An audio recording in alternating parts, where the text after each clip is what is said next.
Ladies and gentlemen, friends and rivals, my name is Jared, and with me today, again, 2 weeks in a row, the one, the only, the silent Josh Taylor. Hello, Mr. Ironclad Snyder himself. Yes, sir. We will be your hosts for the episode.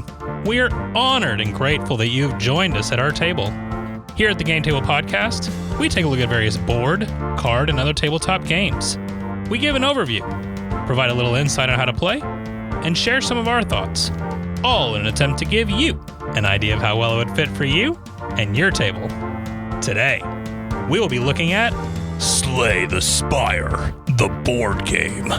Designed by Gary Dworetsky, Anthony Giovanetti, and Casey Yano.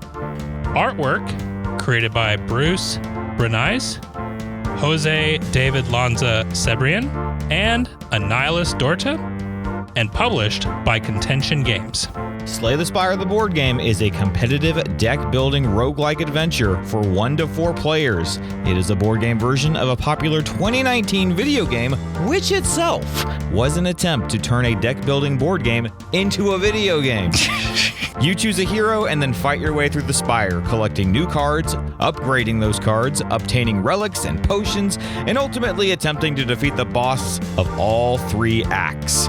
If you can do that, you, my friend, have slain the Spire. Whoa. Josh, 2019, really? Yeah. This game's been around in video game form for 5 years? Yeah. So the guy who made it, they were big fans of Dominion.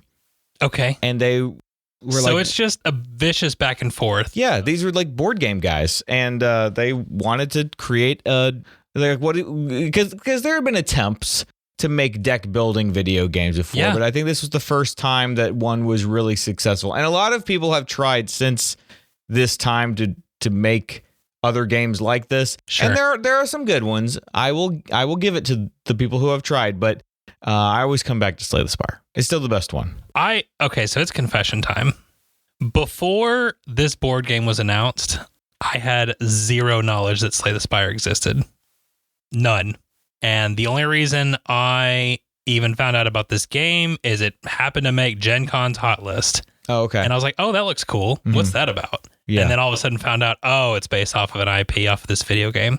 My experience finding out about this game was that one night about a year ago, I just, playing some Slay the Spire, as one does. As you do. And I thought, man, I wish there was a board game version of could there be a game that was like Slay the Spire, like a board game? So I just went and searched like games like Slay the Spire, but that are board games. Yep. And all of a sudden this game found link comes up and it's like Slay the Spire, and it was getting ready to ship. It was like one of the last days that I could late back, and I think it was the last Kickstarter or Game Found that I backed before I started being a good boy. And I'm so proud of you, by the way. I just looked at your collection. It's refined. It's meager. Yes, it inspires me to refine mine. Lots of culling. Oh man! But you brought this one in full collector's edition. I love Slay the Spire. I was built for this episode specifically of this show. I knew I wanted to review this game, and I knew you had to be a part of it. And then as I did more research and saw from a lot of different people that a lot of different people recommended it as a 2-top, I was like, well, this is a match made in heaven. So we'll do this. I love it. I'll tell you what, without mods, the Slay the Spire video game is a single player game. And the main appeal of this version, the board game implementation, is that it's a multiplayer game. Sure. I don't think I would want to do this solo. The whole fun of us playing that was getting to do it together. You're saying in board game form. Gotcha. Yeah. See, that's interesting. Because as we were playing, my thought was, oh, I could play this game solo. Like I would have fun doing that. Yeah. And maybe I just need to get the app. Maybe that's just the way to do it, to hit that itch without having to. It's too much setup for just one person. But we'll get into all that. We'll get into all that. Okay, so maybe I'm the only one. Lord willing, I'm the only one that doesn't know about this game. But can you give a brief, just rundown of what Slay the Spire is in app form? Like, you don't have to go through all the intricacies, but just the basic. Yeah, well, it basically, it's one of those, it's a deck building roguelike game. So you pick a character and you start your way up the spire and you just fight different enemies and you'll encounter different events and you get to upgrade your cards and buy new cards and stuff. And you're just constantly adding to your deck and kind of refining your deck. The enemies get harder as you go. If you die, you just start back from the beginning and you don't get to retain any of your deck or anything like that. Really, the roguelike part of it is really just the wisdom that you gain every time you die. Okay. And what makes Slay the Spire so good is that it's so well balanced and the synergies there are just so many different synergies with all the different cards. There's so many different types of decks you can create. You might have a card you like to pick, but it might pop up one time when you have a deck that doesn't work with that card. So you have to be very disciplined to say, for example, tonight while we were playing, I had the opportunity to grab a rare card and I actually didn't take it. Yeah. Which ultimately, even though we ended up losing, was still the right choice. You told me it was a pro gamer move. Yeah, it was a pro gamer move. The not so pro gamer move was not taking as many block cards as I needed to. Yeah. But other than that, it was a pro gamer move. My striker was very much about striking, and that was not great in the end. Well, all the heroes have different things that are good about them, and you were playing yours to his strengths. You were playing the Ironclad, lots of quick bursts of just attack. Yep. And I was playing mine. I was doing for people familiar with the game, I was a poison deck. I was just trying to lay on the poison as much as I could. Were you ever? Yeah. But yeah, the video game, you go through 3 acts. Every time you finish an act, you heal all of your health. And so you're basically just trying to get to the end of each act, beat the boss, and then you get to start at Act 2 and then Act 3. And if you get through Act 3, then you win, quote unquote. But there is more to the game, but I won't spoil all of it. Sure. So I know in the board game, there's 4 heroes you can choose from? Yes. Okay, is it that way in the video game? Yeah, there are 4. There's 4. Ironclad, Silent, Defect, and Watcher. Man, and they haven't expanded on that? Well, when the game first came out, there were only 2. They added a third guy, Defect, and then later they added the Watcher, who is the most kind of busted of the 4 of them. Sure. Okay. The easiest to win with. Gotcha. Okay. Yeah.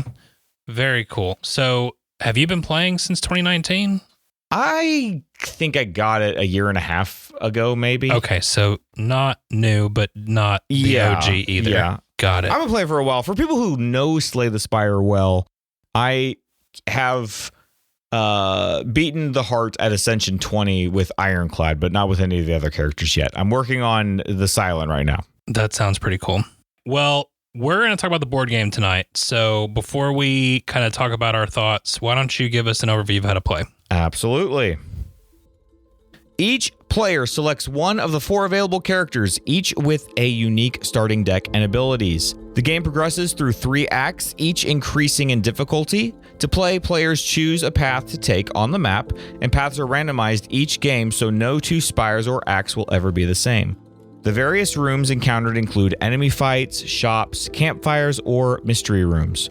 When entering a battle, an enemy is drawn from the encounter deck. Each player starts with a set amount of energy per turn, usually 3, used to play cards from their hand. Cards can be attacks, skills, or powers that deal damage, provide buffs or debuffs, or apply status effects.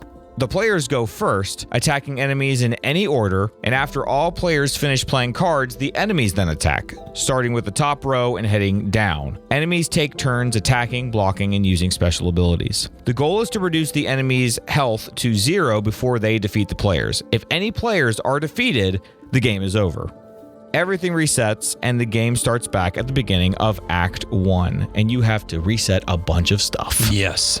After winning a battle, players can gain gold, new cards, potions, and relics that provide bonuses. This is the main way to become more powerful in the game. There are other ways as well, though. Players can upgrade cards at rest sites to make them stronger, or in shops or mystery rooms, they can remove cards from their deck. Players must carefully balance their deck size, as bloated decks can dilute strong card combos. Some cards have synergies with relics or status effects, encouraging strategic deck building. Shops allow players to spend gold on new cards, potions, and relics, as well as removing cards, which I mentioned earlier. Campfires provide an opportunity to rest, which heals health, or to upgrade cards. The choice is yours. Players advance through 3 acts, facing stronger enemies and bosses, and the final boss at the top of the Spire must be defeated to win. If any players hit 0 HP before reaching the tippy top or during the final boss fight, the game ends in failure. However, if you are successful in staying alive and defeating the final boss, you slay the Spire and win the game. Once you have slain the Spire, you will find that the game contains a lot of secrets, including mysterious keys that might lead you to an additional act of the game,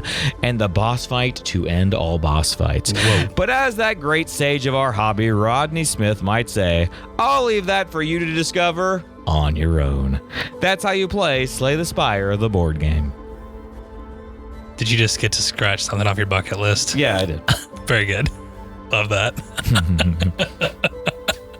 Oh, man. Okay, so here's my first question for you before I jump into the conversation. Okay. The artwork, does it parallel to the... It's the exact same. It's the exact same artwork? Yeah. When a card pops up in the game, I at least knew in general what it was going to do. Now, there are a lot of differences. They've done a lot in this game to make it a board game. Okay. Because they're, in Slay the Spire, the video game, you start with like 70 or 80 health. Oh, okay. Okay. Yeah. So because, when the game is doing all that math for you, you can deal 50 damage in a turn. You know what I'm saying? And it feels cooler. Yeah. But to go back to your original question, the artwork is the exact same. It is the artwork from the video game. Well, and like you said, you recognize cards. Yes. Because even when we played, you're like, oh, you got to do that one. Yeah. Because before I even, exactly. Yeah, you didn't even know what it read. And something we hadn't even touched on at all yet is that each character has a completely different deck. Which is cool. Completely different.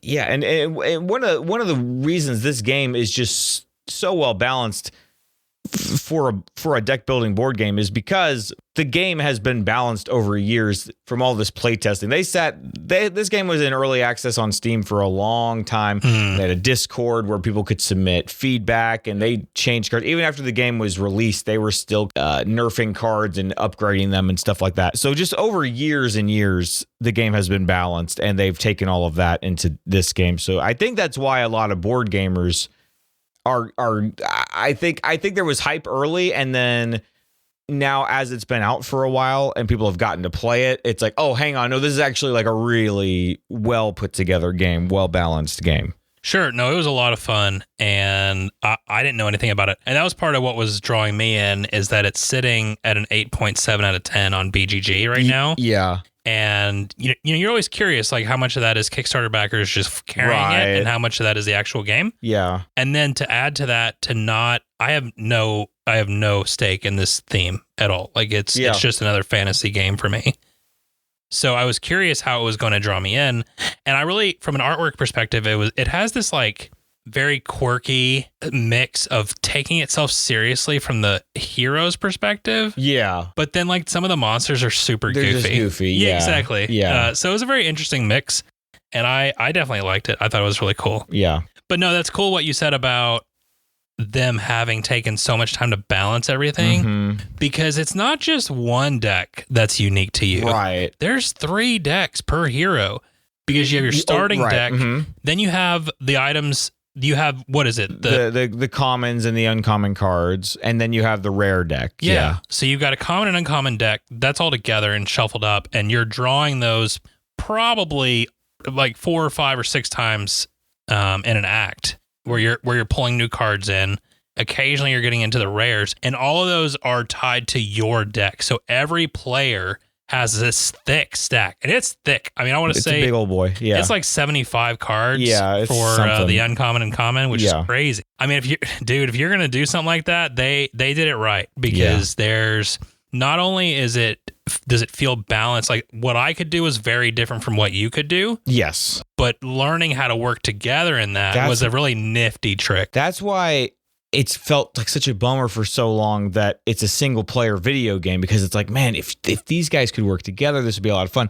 And so getting to experience that now as a board game has been great, because it is really fun to play as the like tonight I played as the Silent, you played as the Ironclad. So I'm basically like, look, we just have to keep me alive so I can keep just throwing poison on this guy, because that's going to deal damage every turn. Exactly. And so you were helping me by giving me block, and you were doing the additional damage that was needed so that my poison was enough to kill him. It's really cool. And that kind of makes more sense for what you were saying earlier about not wanting this to be solo, because you have that already in app form. Right. And you'd rather have the multiplayer experience. Yeah. Which, I mean, that makes sense. And that was honestly the biggest draw for me in coming into this game, was seeing almost immediately the various combinations.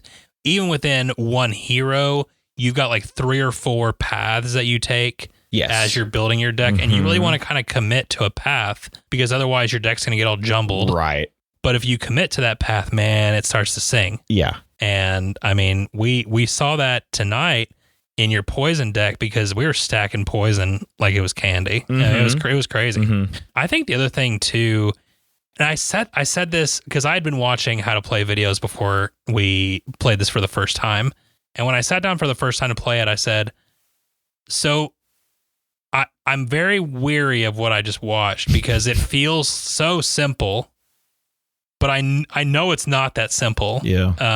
But it has this nice balance, right? Of playing the game makes sense, and it's very streamlined and very straightforward, but it's difficult. Yeah. Like we were cruising, and then all of a sudden we hit a wall, and we're like, oh, here's the fight kind of thing. And that's happened a few times. Yeah. So I haven't won this game yet, so definitely something to keep coming back to. Yeah. And I love that about a co-op. The first time we played, I thought we were just going to cruise right through it. Like, that's what it felt like. I was like, oh, like I've got my deck online.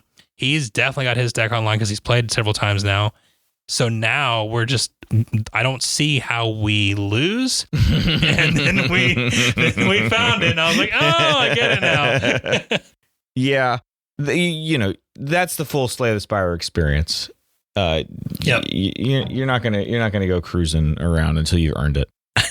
And even then, which is great though. That's perfect for a co-op. You want that. Yeah. I'll tell you what, too, a lot of what is fun about Slay the Spire is that those synergies that you're looking for in your deck, a lot of the times it's just staying alive long enough that you're getting enough new cards that you can find what you need. Sure. Because sometimes you get lucky and the first 3 cards you get to draw are like, oh, this is perfect. This is the exact 3 I needed. Now I'm going to cruise. But a lot of times it's not that way. And so what separates a good Slay the Spire player from like a really good one, and I would say I'm somewhere in the middle, is basically taking like the less sexy card at the start, because like, look, that card is fun in Act 2 when I can use it. And maybe if I take it now, I can just treat it like a curse card and I just don't play it. Yeah. But it's much better to take this card that deals, double damage, just because that's going to get me through that first elite fight. And if I don't survive that elite fight, I'm never going to get to Act 2. So that's right.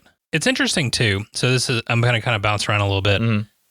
The map of deciding which path you want to go, because you essentially start in a simpler fight, and then it branches out into these multiple choices of what you want to do. And we've explored lots of different ways of going about it, where you can either take the fight head on, or you can kind of navigate around it. And if you do that, there's less conflict, so you're more likely to get to the end of the act with more health. But you don't have as much stuff. Exactly. You're just kind of stuck with whatever you walked into. Yeah. Whereas if you're fighting, your HP might be a little bit lower, but I've got cash. Exactly. And I've got more cards that I've pulled. Right. And upgraded. It might be worth it to go into a boss fight with, half your health, if the reason you have half your health is because you got all those relics you needed and you've upgraded all your cards. One good card upgrade, depending on the boss, and that's part of it too, is once you know the game really well, you can see what boss is coming and say, okay, I need block for this guy. Or, I just need to blow this guy out quick. So I just need as much attack. Do I take a block card maybe once, or do I just make sure I can blow this guy out in 3 turns? What's going to be my best option? That's the first thing in playing Slay the Spire where you realize, oh, this is a special game, because you think, okay, I'm going to avoid the hard stuff and just get up to the top. But you realize, yeah, you know what? I might get there, but I'm going to get crushed, because the whole point of the game is that you've got to scale up slowly, and then all at once. The other thing that made me realize that you really have to think about what you're doing. We hit a certain boss in Act 2 on one of our games where neither one of us really built for it. And you had told me it was just kind of a harder boss anyways. But on one hand, you want your deck to sing and do what it's supposed to do. But then what happens when you run into the antithesis of your deck? Exactly. And you can't do anything to defend yourself. Yeah. So you have one act, basically, to get ready for that guy. Right. You know what I'm saying? Yeah. Because you built your whole deck based on Act 1. So, for example, with Ironclad, with the guy that you play as, sure. The strategy normally with the Ironclad is just build up your damage and your attack as quick as you can to beat the first guy with no problem. And then as soon as you get into Act 2, then you start really looking for those synergies, but really just starting to scale up that block. Like as tonight, that's something specifically I should have told you, like, hey, look, now that we're in Act 2, you should start taking those block cards. And that's interesting, right? Because I drew a golden ticket really early in our first act, and I pulled a defense card, and we decided, well, it's probably too early. And so I had to slough that. And then that was probably the best defense card I saw the whole game. Mm-hmm. So I don't know if that was the right decision. Yeah. Because I feel like we handled Act 1 so well. Mm-hmm. And then even Act 2, I feel like we were feeling great up until the boss. And then it went downhill. That's the beauty of the game, is you sit there thinking, should I have taken that other card? Would that have made a difference? Which is cool, because I feel like in a lot of co-ops, when you're doing really well, like I'm thinking about Zombicide, for example, you're doing well, and then a bad roll happens and the game's over. And that's not that way in this game. Right. Like you could have made different choices to get to that point. We lost tonight in a very heartbreaking way, where it felt like it was very rough. You know what? I think maybe one decision different could have been. It wasn't like we got crushed. It was like, it was right there. And there was even a close call where it was like, frick, we thought we had lost like 2 turns before, but you're like, no, and I could do this and this and this. Like, oh, no way, holy cow, we're gonna survive. And then we realized it was just strength tokens, man. There was a +1 that took us out. Oh man, dude, I felt so good about that combo. That's the other thing. So we talk a lot on this podcast about like what's your favorite mechanic, and it's weird because what I'm going to say is in literally every deck building game, the synergies and the combos of figuring out. Oh yeah. Not only like, so obviously that works with your deck because it's built for you, but then when you tie in the potions and the relics, and then even other people at the table, and the way it can all just sing. Yeah. Dude, I've not seen a deck builder that does it like this one does. And it's cool too, because there are certain cards where when you upgrade them, you can now do things for the other player. Yep. And there are some cards that just have that ability, I guess, to begin with. But man, I really like playing this game multiplayer, because it's a fun distraction. You know, it's nice for me, you know, being a dad, you know, working for myself and stuff, always having something going on, to just have a game that I can sit down and play for half an hour when I have some time. Sure. That's why I like it so much. But I also just really enjoy the system too of it. And so it's really fun now having a board game version where I can sit down, and it is a much longer experience. Oh yeah. But you can play it with other people. And so it's not, you know, kind of in that way where you sit there and play a video game as an adult, and there's a part of you that is having a great time. There's a part of you thinking, is this a good, this is a good use of my time. I should rest. That's fine. This is how I am choosing to relax. Yeah. It's fine. But I always have that argument with myself. So anyway, so it's nice to have, at least you're getting like some fellowship or some social something out of it now.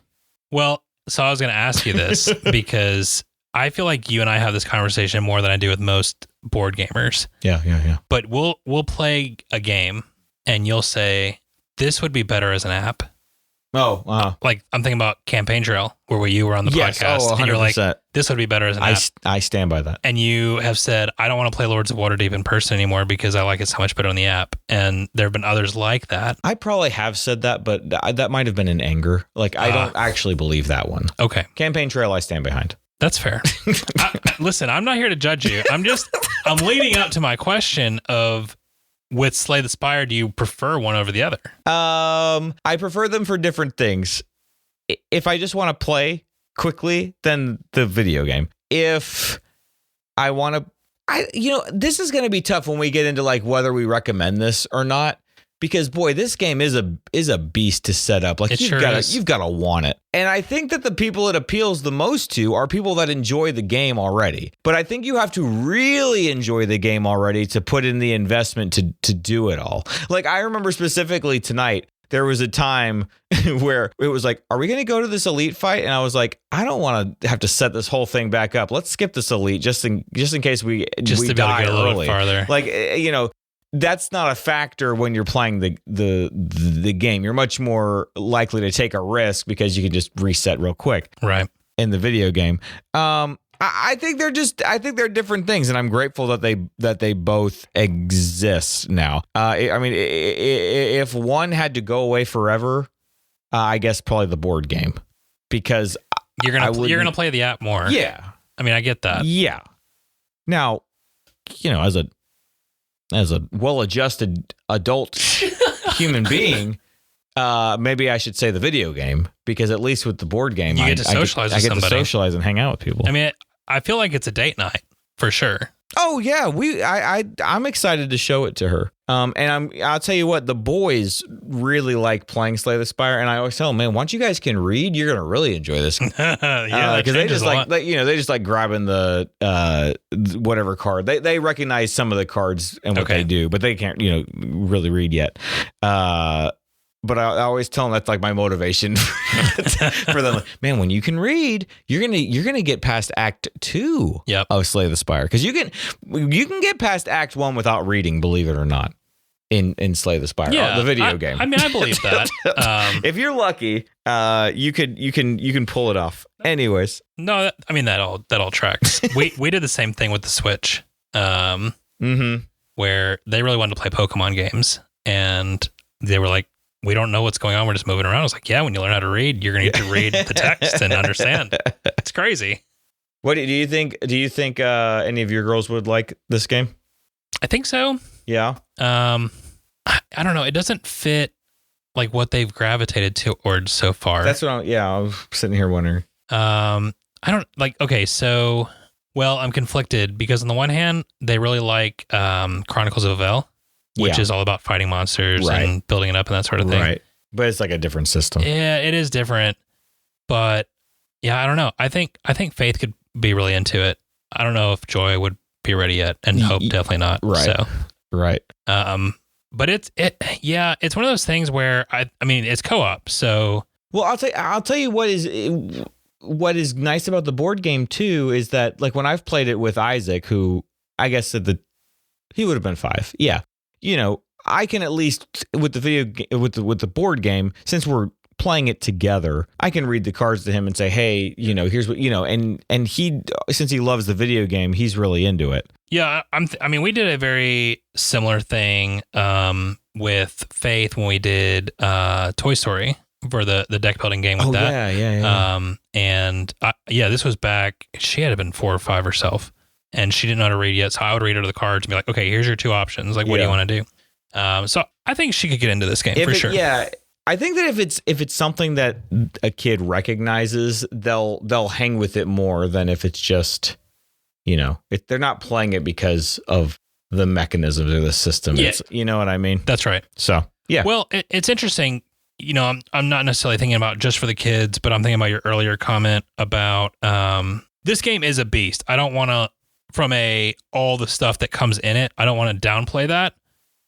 But man, like having never been introduced to this world and having never, like I have no reason to care about it. I was immediately sucked in, and that's cool. I was like, okay, I like the concept behind this character. I know what I want to do. I am going to try this and this. We're going to fight these goofy looking monsters. It's going to be a good time. So I was sucked in. You know, if we had won that second act, I'd have been like, do we want to stop? Like, because I definitely did not, you know, we always want to play in hopes of being able to kind of refresh ourselves to get ready to talk about it. But man, I wanted to keep playing. Like I was so into it, and it was really cool. I was genuinely surprised because I expected to come in and like it, but I really got engaged in a different way, which was cool. It's got stuff too where if you want to pause between acts and put your cards away and stuff. Yeah. So it does have a save mechanism that puts everything back in the box. Yeah. And it's 45 minutes per act. Yeah.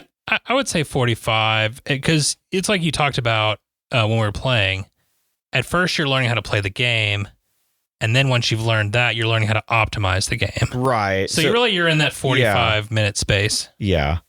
You go from, all right, hang on. So what do I do here to like, okay, I know what I'm doing now. What is the best thing to do here? And so you sit there really thinking about your cards. In every shop, you're looking at everything and thinking through your deck. And I even felt that shift like the first time we played, where in Act 1, I'm just kind of like, okay, I'm doing this, I'm doing that. But then by Act 2, like I'm trying to make all these things work together. Yeah. And, you know, your brain's picking up the different options and you're like, oh, I see it now kind of thing. So, all right. So with that, are there things about the game that you don't like? All the setup. I don't really know a way around it, but that was the number one hang up when I first heard about the game. Yeah. I said, I just thought through everything in the video game, and I was like, there are so many things that just happen instantaneously that if that was a deck you had to draw from, and then you had to do this, and they had to do that, how would you? And I think they've done about as good a job as you can do while still retaining the feel of the game, which I think they did. They've done really well, and playing it with you know, as somebody who didn't know Slay the Spire, and just seeing that the light bulb in your eyes as you're like, oh wow, and then I can do this and this and this. I was like, yes, that's what makes this game so fun, is realizing, holy cow, I didn't even realize the combos I had, or sitting there with a hand of cards and thinking we're screwed. Yeah. And then saying, wait, hang on. What if I played this card first? Yeah. Oh shoot, no, we're good. Yeah.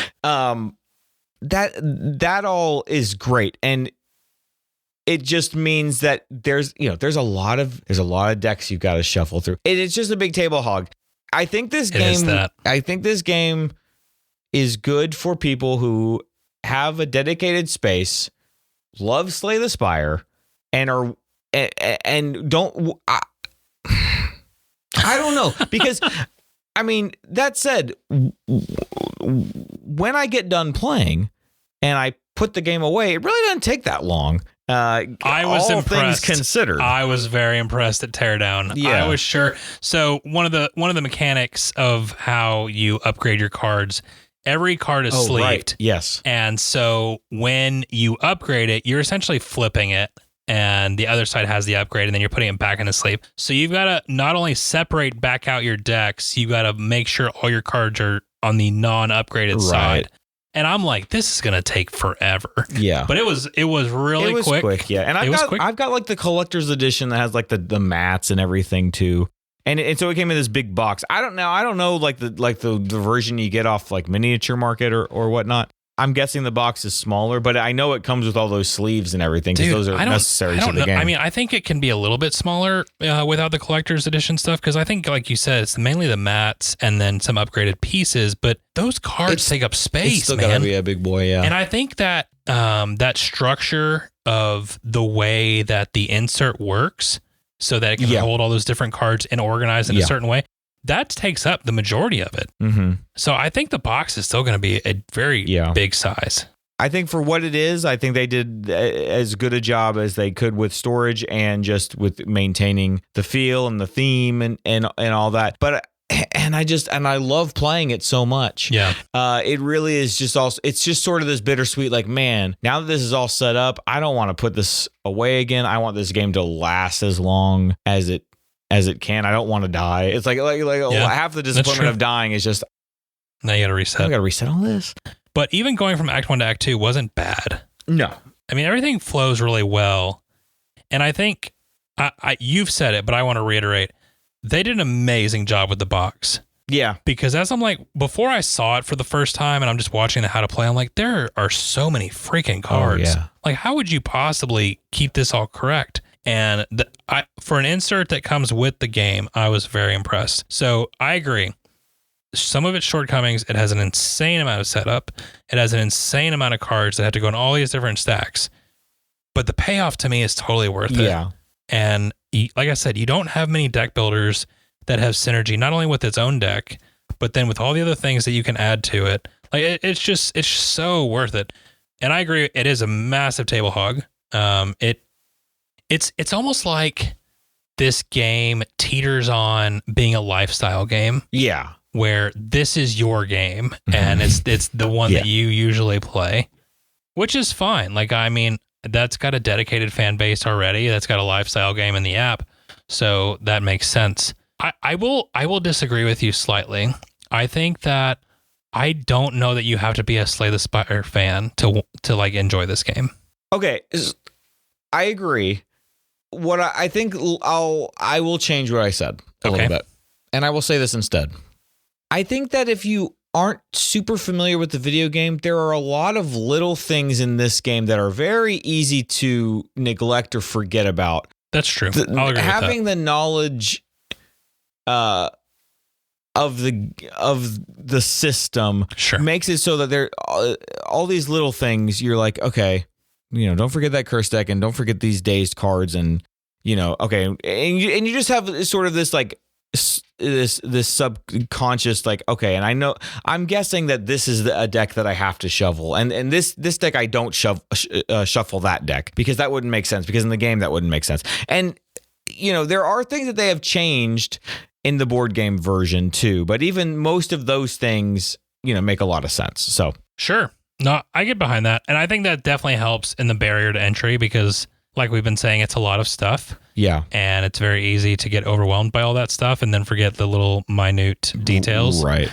But I think once you're in it, man, like, and you get hooked on that first time, like you're going to be able to pick it up. Yeah. I hope it's that way for people. I would be curious to talk to somebody who has never played the video game before and didn't have somebody like me to sit there and just like explain the whole thing. No, that makes sense. You know what I mean? It was helpful. I'm not going to lie about that. Okay. Anything else that you don't like about the game? I don't think so. Like, it's really good. It's one of my favorite games I've ever played, probably. I don't know. I've gotten really picky about this as I've gotten deeper into board games. Okay, and I think it hits this like nerve of starting to see mechanic replication as we go from like game to game.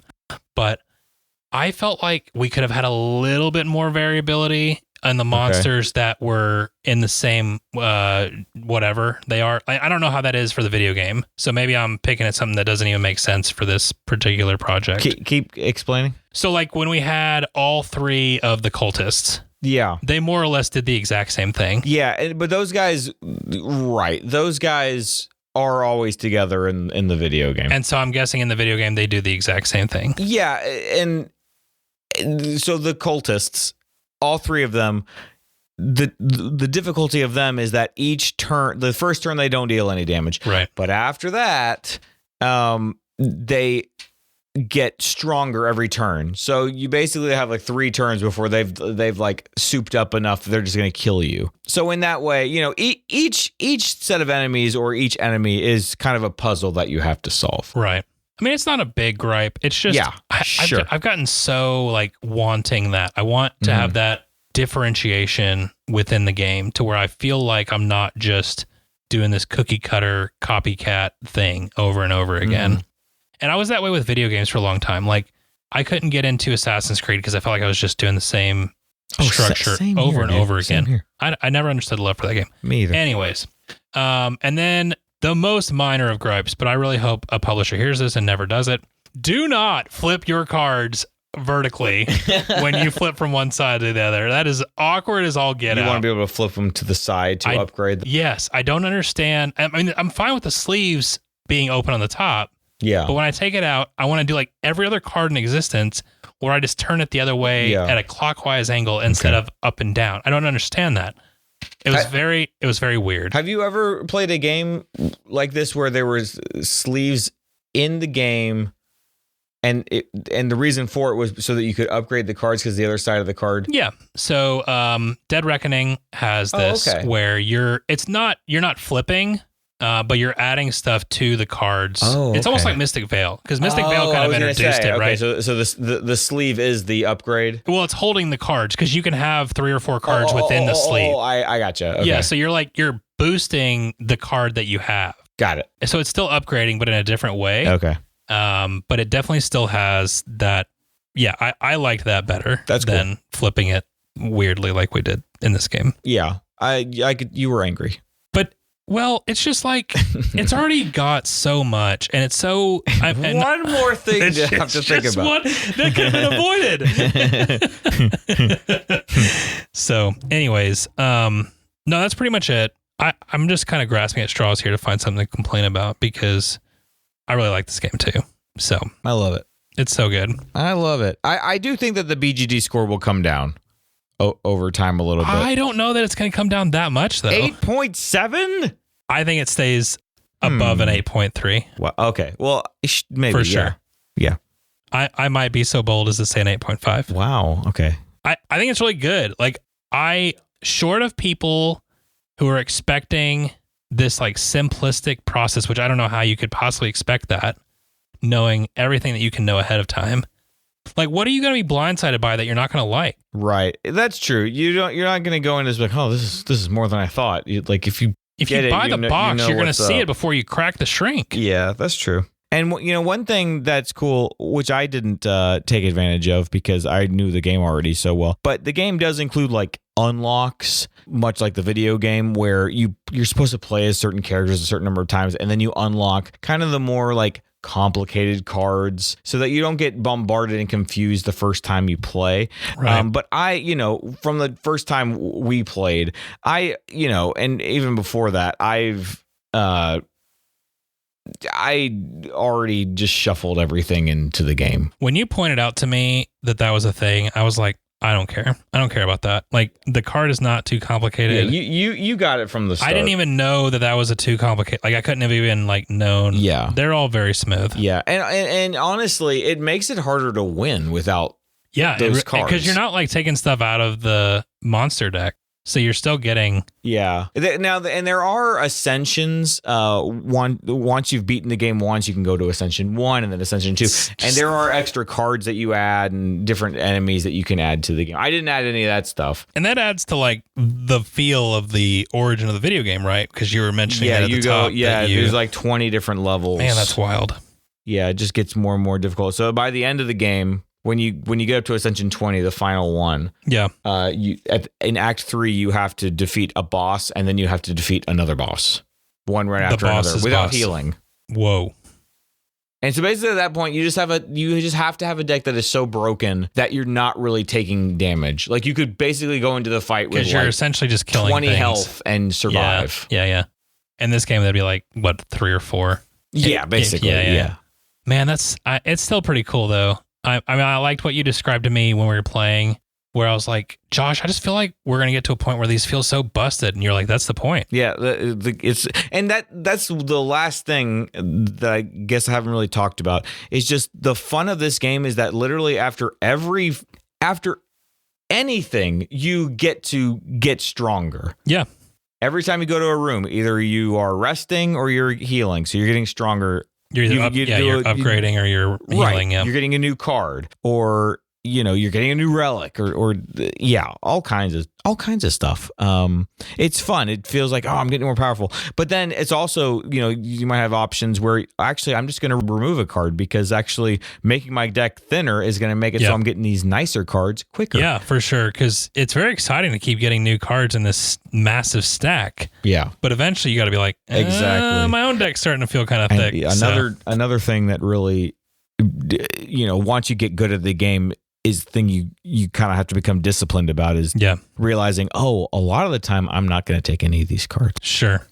So, and I do think though that in the board game version, I think that maybe you're taking cards more often than you are in the video game version. I feel like when I play the video game, there's a lot of times I'm not taking cards. And in this one, there were a few times I said, I don't think so. And especially when we go to the shops, I was like, man, I don't think I want any of these cards. But which is funny because I'm like a kid in the candy shop, just like, oh, look at all this cool stuff. Yeah. And you're like this amateur Fool. All right. Well, here on the Two Top, we do talk about what makes this best for a 2-player game. Oh, okay. So do you have any thoughts on that before I give mine? I think that it works great as a 2-player game because there is a lot of back and forth needing to think through things. And I think that with 3 people, it might get a little too overwhelming. I think at that point you would need to have players who really knew the game well. Yeah. Then it would be fun. But if God bless you, Ian, I love you, and we would have had fun. We would have had a good time. But I think that if it was 2 guys who didn't really know the game super well, and then somebody who did know the game well, I think it would have been less fun for me. I don't know about for you guys, but it would have been a little less fun for me. No, I get that. I've enjoyed playing it 2 players with you and with my son and whoever else. It feels like in some ways, it feels very much to me like Marvel Champions does. Okay. Where I love it at 2 players. I think it's got everything you're talking about here of team synergy and, you getting to do this with a buddy and you're taking down this villain together and blah, blah, blah, blah, blah. But then when you get to 3 or 4, it just becomes this overwhelming epic where you've kind of lost some of the magic of working together because you've added too much complexity and you're basically like, okay, well, everyone just do your turn simultaneously because that's how you play. And there's less of like, oh, well, how do we synergize, Yeah. So I think it loses some of the magic. I really felt like 2 just hit it just right. Yeah. Like I was really happy with it. It is nice. They've really implemented it well because you can just kind of do your own thing. Like, okay, I'm going to work on my cards, you work on yours. But there are times where it's like, oh, no, hold on. You stop. Hold on. You stop. Take that card back. Yeah, that's right. Play this one first. Okay, But some turns, it doesn't have to be like that. Some turns it's just like, all right, you're blocking, I'm blocking. Okay, we're done. I love simultaneous play a lot of times because we can keep the thing moving. Yeah. But yeah, there was even a time tonight where you had finished playing your cards and you were looking over my hand. You're like, oh, you could just like, nope, shut up. Let me think about it for a second. Yeah. So, all right, cool. All right, with that, grading and final thoughts. So the other thing we do on the Two Top is we grade with letter grades. Oh, okay. And you can do pluses or minus if you want to, instead of just a straight A or B or whatever. So, okay. What final grade do you give this game? I'll give it a straight A. Okay. I'll give it an A because I truthfully, honestly, don't feel like I have played the board game version enough to give it the A plus of all time. But I do love it so much. I think my enthusiasm for it is making me want to like hold back a little bit. So I'll go with an A. Interesting. I respect it. I really do. But like for a dude, it's an A plus, man. Okay. For a deck builder. All right. I feel like it's so good. Yeah. And I can't find a lot of fault in it. I also like that there's a lot of variety. You're not necessarily going to see the same bosses and the same. Oh, yeah. Like there's so much. Yeah. Deck variability, enemy variability, boss variability. All of relics, potions, all of that. There's so much of it that like for you to just feel like you're going to play the same game, it's not going to happen. No, it'll literally. And that's what's wild. I mean, you have to play so much Slay the Spire before you know all the cards well enough to think, to have an understanding of like, okay, this card showed up. All right, now I just have to pray that this one shows up or this one shows up. That's right. Other than kind of that just initial like, ooh, this card seems cool. You know what I mean? Instead of kind of going more into this like military mode of like, okay, great. I need this now. And if I don't get this, then I'm screwed. I got to get rid of this card immediately, Sure. Because any card you draw that you're not playing is just trash in your deck. And that's true. And it is unforgiving. So I'm glad that I'm A plus. It really drew me in. Cool. The only hesitation I have with wanting to buy this game is I just don't. When are you going to play it? I don't live in a time where I have lifetime games. Right. Like I jump from too many games to games. So I feel like I'd be doing the game a disservice. Yeah. By having it, because I don't think I could get it to the table enough to justify it. This game was kind of the point where I said, you know what? I don't even I could just play this. I don't need a bunch of other games sitting around. Yeah. And so I just kind of that I was like, okay, now that I've had that thought, I'm going to embrace it and kind of start culling things. Well, so in that way, I appreciate it even more. It is very interesting thinking about that because, as we do the podcast, that almost feels impossible. Yeah. I know, because you jump from the game podcast, to game and you're always wanting to look for whatever, you can talk about next. And right. But there are times where like Ian and I don't play Marvel Champions as much as we used to because we're doing that. Yeah. And so it's a different dynamic for sure. Yeah. You got to keep it going. It's all about what you love, man. That's right. So it's like a sinking sand. Yeah. He's trying to stay above the sand. That's right. Keep breathing. Yep. But anytime I'm over here and you're like, hey, do you want to play? I'm going to say yes. Because I think it's that anytime you want to play Slay the Spire, you let me know. Okay. Well, we'll do that. All right. Well, thank you all so much for listening. If you have feedback or want to give us your thoughts on the game, we would love to hear from you. Links to our socials are in the description. If you don't like socials, I get it. Check out our website at thegametablepodcast.com. Shoot us an email at thegametablepodcast@gmail.com or find us on BoardGameGeek. All these links are also in the description. 5-star reviews, subscribing to your podcast player of choice, following us on socials, and joining the conversation on Discord. These heroic actions are immensely helpful in growing this podcast. Special thanks to Angie Santiago for our cover art, to Anna Snyder who made the intro and outro music, and to Alexi Chistelin who made the How to Play background music. Join us next week as we head back over to the feature table. In the meantime, may your dice rolls and your card draws be blessed, and your experiences at the table be ones to remember forever.